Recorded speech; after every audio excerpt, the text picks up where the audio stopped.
I got these animals on some distiller grains right now, and that's it. And then I'm gonna let them out on the grass. But okay, so here's a question that I'm gonna ask. When you take a look at these animals here, all of these animals here, what do you believe is the average weight of the herd?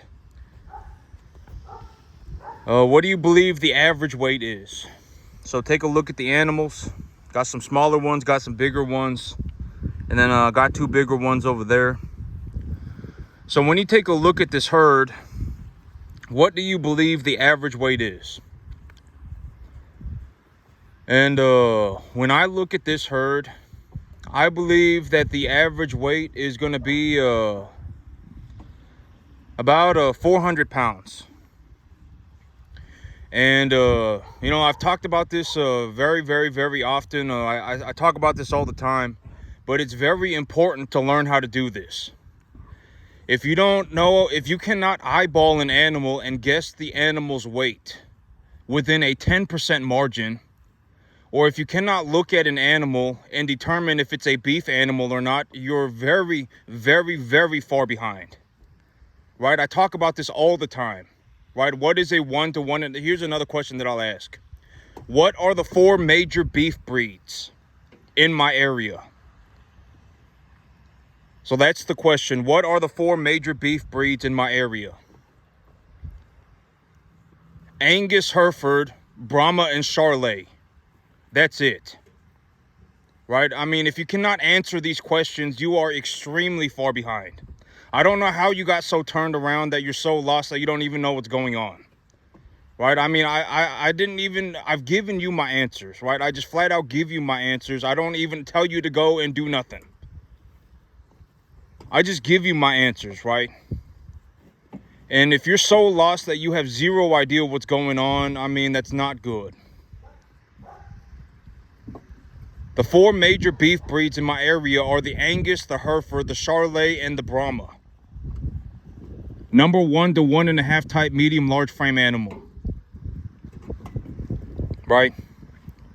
And I've always said that if it looks like an Angus, but it turns out it's not an Angus, it's a balancer, or it looks like a Brayford, right? If you're looking at an animal and you think, oh, I got a Brangus, but it's not a Brangus, it's a Cimbra, it doesn't matter, right? All in all, they're more or less a number 1 to 1.5 type medium large frame animal. You just don't want to be in a situation where you have zero idea what you're looking at, right? Oh my God, I don't know, you know, and then, you know, and even worse, I've always said that the idea is if you're poor and you're proud, that's the worst thing that could possibly happen. Because if you're poor and you're proud, that's a death loop. You'll be stuck that way forever. Why would you get better at anything if you're already proud of yourself, right? And you're not, and you're poor, right? If you're poor and you're proud of yourself, that's a death loop. Right? Why? Because, I mean, it's not like you made a bunch of good decisions and then ended up being poor. Right? Chances are you made a bunch of bad decisions and then you became poor. And if you're still proud of yourself, even though you're making horrible decisions, then you're stuck that way forever. Right? And so, you know, we need to work on getting better. Okay? Everybody needs to work on getting better. Even me, right? I work on getting better, right? I take a look at what I'm doing, and I'm gonna talk about this today. This is a question that I came up with because I always say that farming is not just running cattle, it's not just growing crop, it's also running a business. You're gonna have to learn how to run a business as well. And I say that one of the most important concepts in terms of an idea when it comes to running a business is objectively correct thinking in a forward direction, right? I always say that when you're looking for a good idea, the big idea of a good idea is for you to take a look at what is going on right now and come up with something that is beneficial for you. Right? And should you be selling your soul? No. Right? I mean, you just need to take a look at your situation and come up with something that is a good idea for you at the moment. A good idea for me is going to be different than a good idea for you. It's different than a good idea for somebody else. There is no such thing as a universally good idea. And one of the ideas that I talk about all the time is forward thinking, objectively correct forward thinking. And so here's a question that I came up with to demonstrate what I'm talking about. Okay, so the question is, Farmer Howard is running 1 to 1.5 type medium large frame animals, and the feeder cattle market has gone sideways from 235 240 for the last 2 months.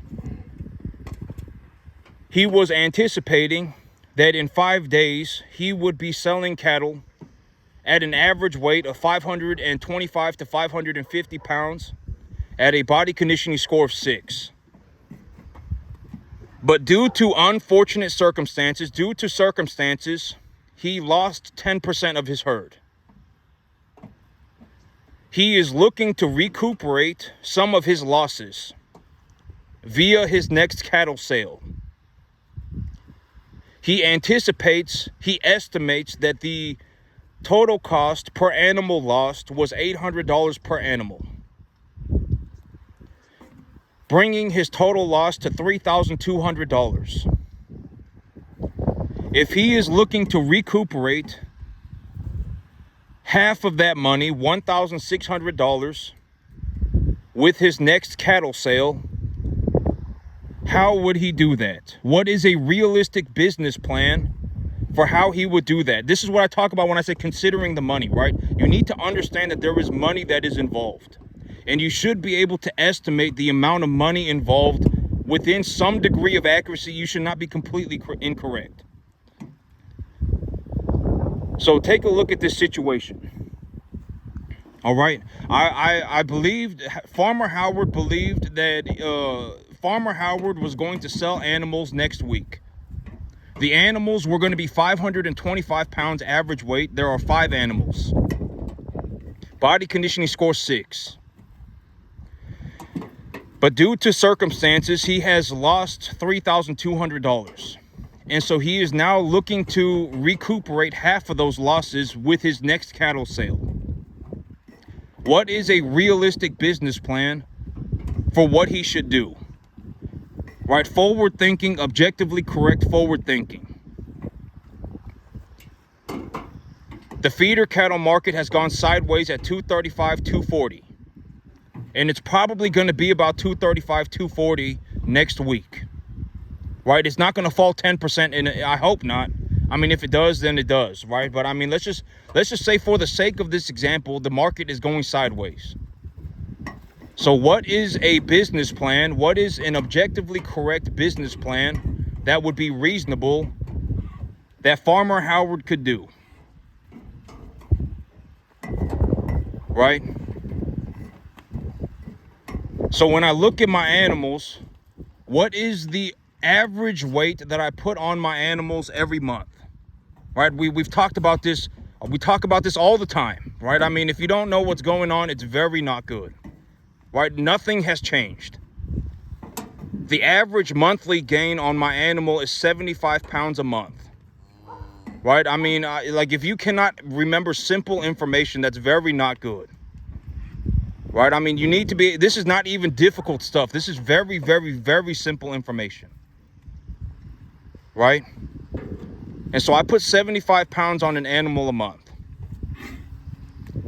And if I put 75 pounds on an animal a month, I already told you how I calculate the amount of money that I gain per pound, right? I call it the lowball estimate. I always lowball myself.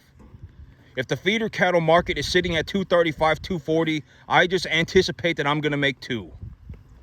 Right? Because I don't want to be in a situation where I'm like, if everything turns into a mystical, magical journey and I go walking off into Disneyland and it turns into a La La Land adventure, then I'm going to make a 240.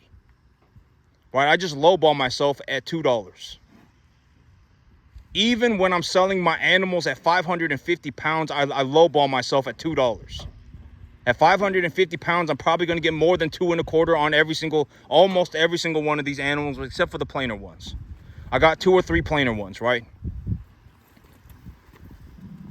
And so what's a realistic business plan? Right? I'm going to put more weight on my animals. If I'm selling 5 animals, and I put an extra, let's say I hold on to my animals for an extra month, then I put on 75 pounds per animal. So 75 pounds per animal times 5, right? So that'd be what, 370, or what is that, like 420, what is that, 75 times 5, well, what's 75 times 4? 75 times 4 is 300. And then 75 times 5 is 375. So if I put on 375 pounds per animal, or excuse me, if I put on 375 pounds over if I put on if I put on this is also why I don't do math on camera. If I put on 375 pounds across the 5 animals, and I get $2 a pound, and I make $750 back. I make an extra $750. So a realistic plan would be for me to hold on to my animals for an extra 2 months. But I'm not gonna hold, but I was just asking that question in terms of a thought question. I'm not gonna do that. Realistically, I've been thinking I'll probably hold on to my animals for an extra month. Because if I hold on to my animals for an extra month, I'll make about an extra $750 across the 5 animals. Because my animals right now, even when I take a look at them, like this animal right here, what do I anticipate the average weight of this? What do you anticipate when you take a look at this animal right here? What do you believe the average, or what do you believe the body weight of this animal is going to be? I would say it's going to be about 500 pounds, right? I mean, and if you cannot estimate an animal's body weight within 10%, that's very not good. It means you're off by more than 50 pounds. And so, like this animal right here, probably about 500 pounds. And so, so a realistic business plan in these circumstances where the feeder cattle market is going to go sideways and the average weight of the herd is 400 pounds, 450 pounds, is about 400 pounds. A realistic business plan to recuperate $1,600 would be to just hold on to the animals for another 2 months.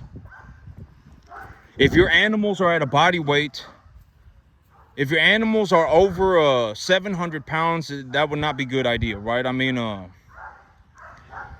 but this is what I mean by when I talk about objectively correct thinking in a forward direction. All right, if you lost some cattle, and you're looking to recuperate your losses, how are you going to do that? By increasing your margin per animal, right? I mean, that's objectively correct, and it's a forward thinking. And so that's the question, and that's my answer. That's also what I'm doing right now. Right, I mean, that's what I'm gonna do. That's what I'm doing right now. I'm gonna hold on to the animals for another month. And here's another question.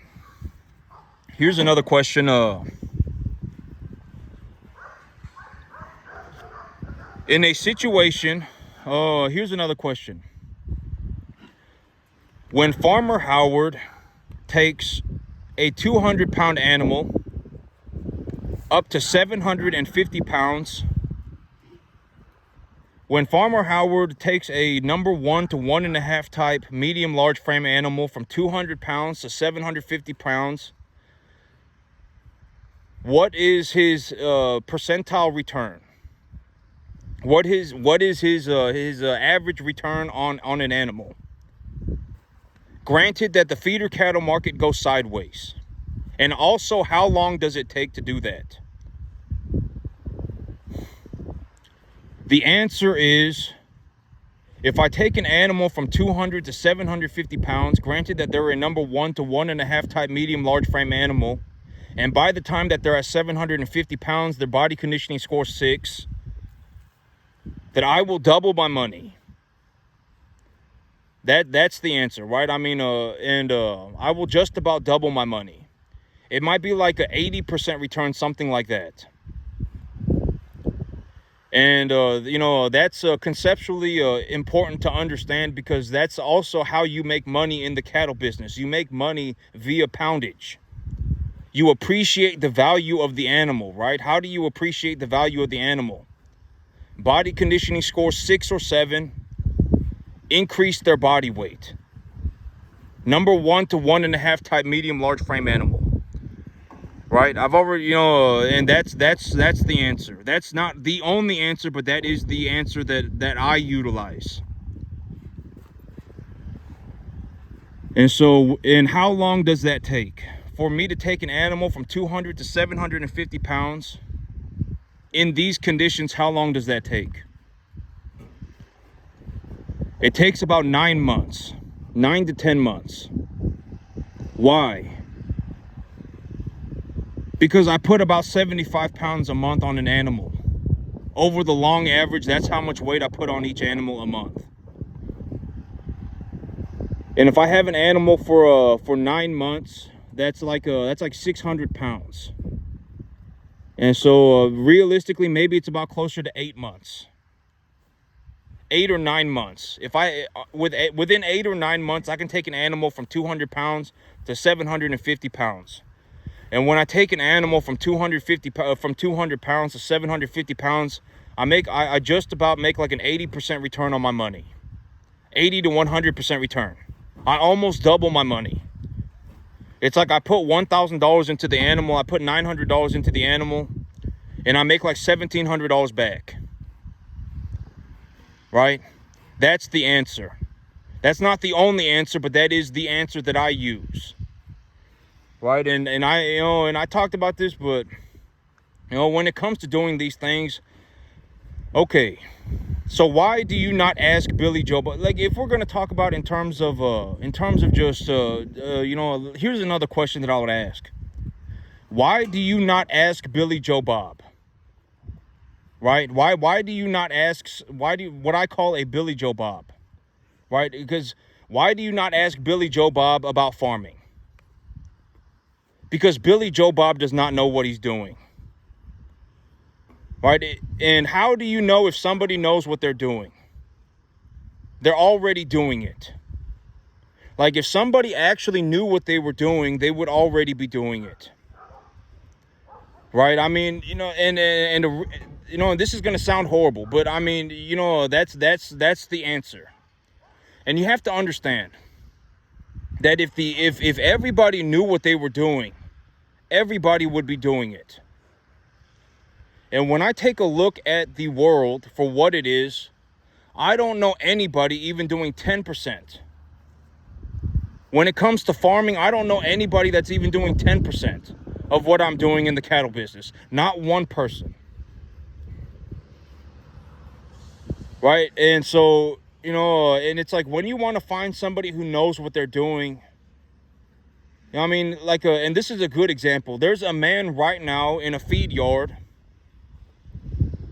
There's a man in a feed yard right now running 50,000 cattle by himself. Right? I mean, it's like him, not by himself, but there is a person. It could even be a woman, okay? But there's a person right now in a feed yard putting together feed for like 50,000 animals. There's an animal nutritionist somewhere out there, and they're putting together feed for like 50,000 animals. So when it comes to learning about animal feed, you should go and see what that person has to say. What do you utilize for your feed? They have presentations on the internet that they do for free all the time. Here is the feed yard that I work at. We run 100,000 animals a year, and I am the primary animal nutritionist, and this is the data that we've collected. This is good information. Right? Billy Joe Bob does not know what he's doing. Okay? Don't ask Billy Joe Bob. Go and look at the presentation that the animal nutritionist at a 100,000 cattle feed yard is doing. When you're taking a look at animals and you want to determine, how fat should your animal be, when you want to determine what kind of animal you should buy, there's a man right now working at Tyson Meat Factory who sees like 100,000 cattle a week. He just looks at them, grades them, says this animal is going to grade this way, this animal is going to grade that way, this animal is going to have this quality of meat, etc., etc. That's his entire job. So if you want to figure out what kind of cattle should you be buying, what kind of body conditioning score should your cattle be at, then watch the presentation being done by the Tyson Meat Factory man. The man at the Tyson Meat Factory knows what he's doing. Right? I mean, he sees like 100,000 cattle a week, and he grades every single animal individually. If you want to start a farm on a 10.5 acre farm, and you want to make $150,000 a year, then ask the guy who's running a 10.5 acre farm making $150,000 a year. Don't go and ask Billy Joe Bob. Right? Billy Joe Bob, the worst case scenario is when you have a poor person and they start turning other people poor. You're going to see this all the time. I say what? Right? Poor people are the worst gaslighters on the entire planet, right? Hang around poor people, see what happens. They will also turn you poor. Right? Don't hang around poor people. And I've always said that poor and broke are two separate things. And a very good example of this is like me. If I lost everything tomorrow, within 6 months, I would have it all back. For 6 months, I would be broke, but I would not be poor. Right? I'm a world-class farmer anywhere that I go. Even if I lost all of this tomorrow, I could just go and rent another farm. I could just go and rent a farm. It would be like $2,500 a month. And within 6 months, I would be selling cattle again. And when I start selling cattle, I would essentially have so much money that I could do whatever I wanted. I would be broke for 6 months. But would I be poor? No. That's a very realistic way to look at this situation. And if you hang around poor people, you'll become poor too. And once you become poor, it's almost a death. It's almost a death sentence, right? Because you're not poor because of a single dimensional thing. It's not like you can fix one thing and then you become not poor,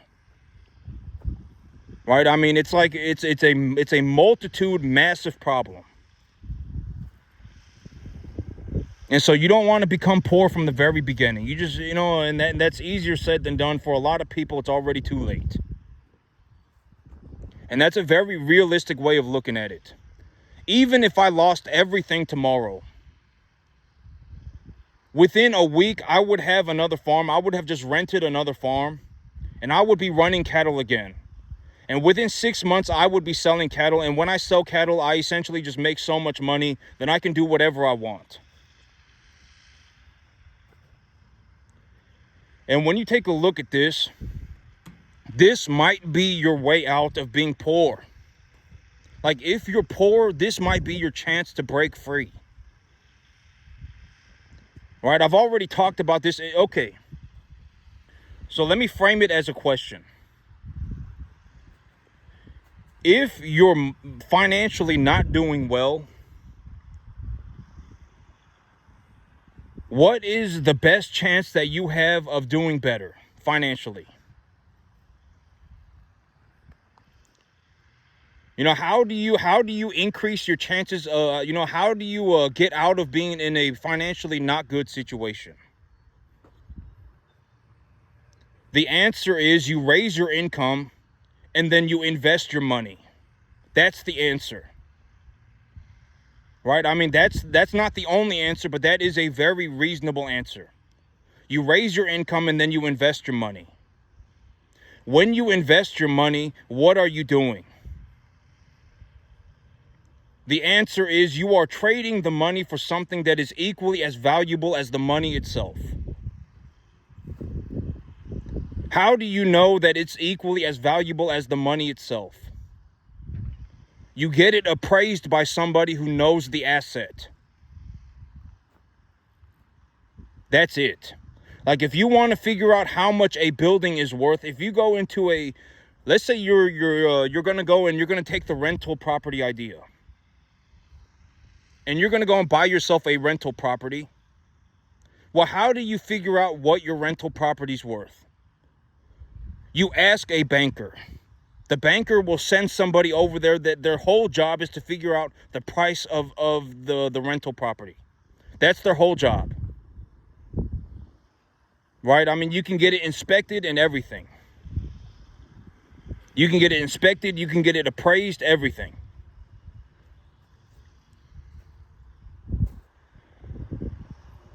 And so that's how you do it. If you're in a financially not good situation, and I've always said, okay, when you become poor, there is a reason you're poor, and it's not good. Right? Like if you're poor and you're proud of yourself, that's a death sentence. There is no benefit to being poor. It's not like you were a good person and you made a bunch of good choices and you did all of these good things and then you just happened to become poor. Right? That's not how it works. It's like you were making horrible choices. You sold your soul to the devil. Right? You're coming up with a mystical, magical journey, throw a Hail Mary, a worthless scheme. Right? You kind of suck. And then you became poor. Right? I mean, it's a very realistic possibility. And if you're proud of that, then you're screwed. And so how do you become, how do you get out of being in a not bad financial situation? You raise your income and then you invest your money. And when you invest your money, you're not gambling. And you're also not spending money, right? I talk about this all the time. When you're investing money, you are not spending money.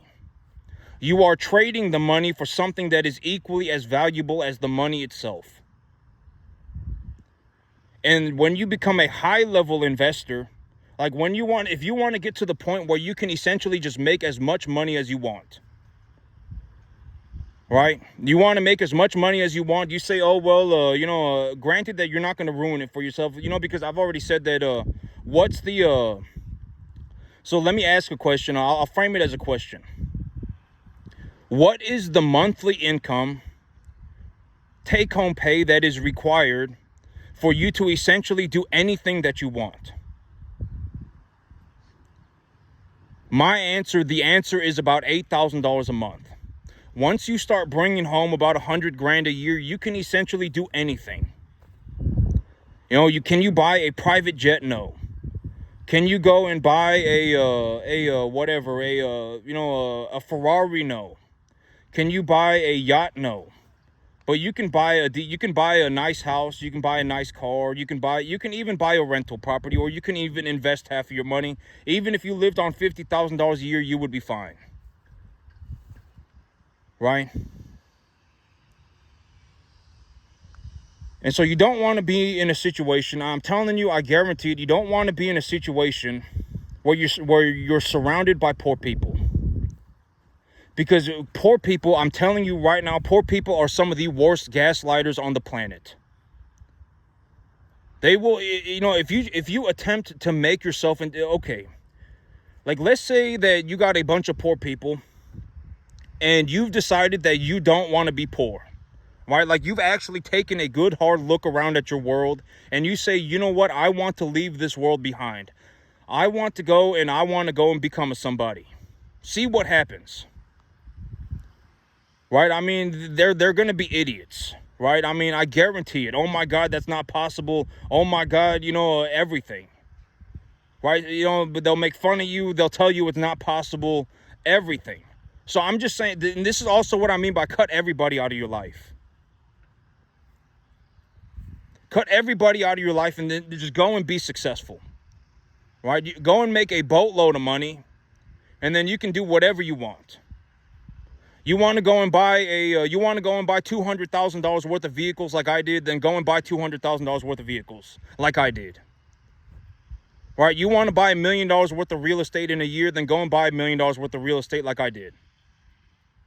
Right? I mean, I'm telling you, like once you get to this point, I mean, it's just, it almost seems crazy. Right? I mean, it's like,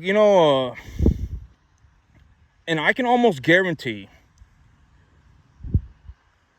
that if you do not cut everybody out of your life, you will not be able to not become poor. If you're already poor, if you're borderline already entering the point where you are becoming poor, not broke, but poor, then you will not be able to break out of that unless you cut everybody out. You just won't be able to. Because why? If you hang around poor people, they will gaslight you into being poor forever. If you don't act like a poor person, they'll get very upset. I guarantee it. And you don't want to be poor. There's no benefit to being poor. Nobody's a good person. Being poor does not make you a good person. Nobody's a good person, right? I've already talked about this. We're all sinners in the eyes of God. Should you sell your soul to the devil? No. Like me, when I take a look at what I'm doing, it's not like I'm not being dishonest, right? I'm not like manufacturing drugs, right? I run cattle. I'm gonna open up this gate for the animals. I run cattle. I'm okay with what I do. I haven't sold my soul to the devil. And I was saying this earlier, but in a situation, like if you're in a situation where you want to learn, where you want to figure out how to, do something like this, like you're in a situation where you want to make $150,000 a year on a 10.5 acre field, right? You want to be in this situation too. Well, then ask the guy who did it, right? Like me, I'm gonna know. And if anybody could make it, I would know within a 99% accuracy. It doesn't take but 30 seconds, right? I always say that the reason that you don't want to come off as a poor person is because if you come off as a poor person, anything and everything that you do is going to come off as a poor person. All right? And you can't hide it. You can't hide it. And if you come off as a poor person, I'm not saying broke, but poor, like legitimately poor. You're not broke, you're poor, right? If that's what happens, that's very not good.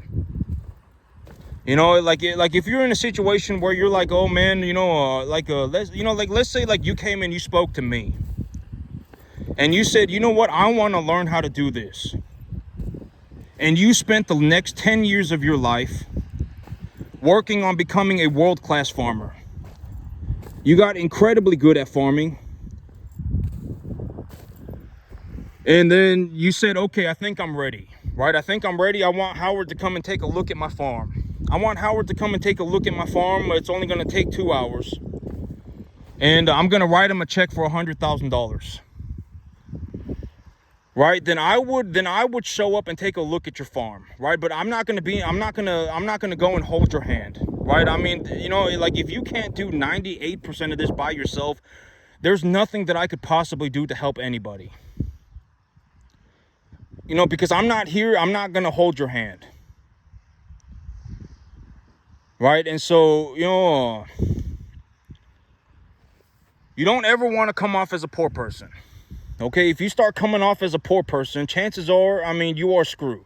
Because nobody will do anything, you're not going to get anywhere. And then the only people that you will ever get along with is other poor people. I'm not saying broke, I'm saying legitimately poor. Think of themselves as good people. Make a bunch of horrible choices. I fell out of heaven to 7 and my life is a mystical, magical journey. All sorts of problems. And me, and honest to God, when I speak about this, and I do this, right? Like, do I sound like I'm some, coming up with some worthless scheme? No, I'm not, right? I don't have any worthless schemes, right? I'm not stealing money from people. I don't suck, right? This is exactly how I make money. I gave the information away for free. This is exactly how I make money. It's not some worthless scheme. I'm not like sitting here going, oh my God, if I became buddy pals with this guy and he came over here and held my hand and then we sang Kumbaya forever together, then he's going to save my life and then we're going to go walking off into the sunset together. That's not me, right? I don't have any worthless plans. I don't have some worthless scheme. Oh my God, if I do ABC, then XYZ. If I act like an idiot and then beg and then be poor, and then maybe this person will help me because they feel bad for me. I don't do nothing like that. Right? This is exactly how I make money. This is the formula that I use. This is how much money I make.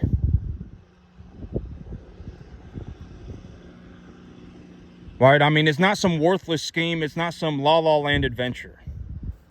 It's not some mystical, magical journey.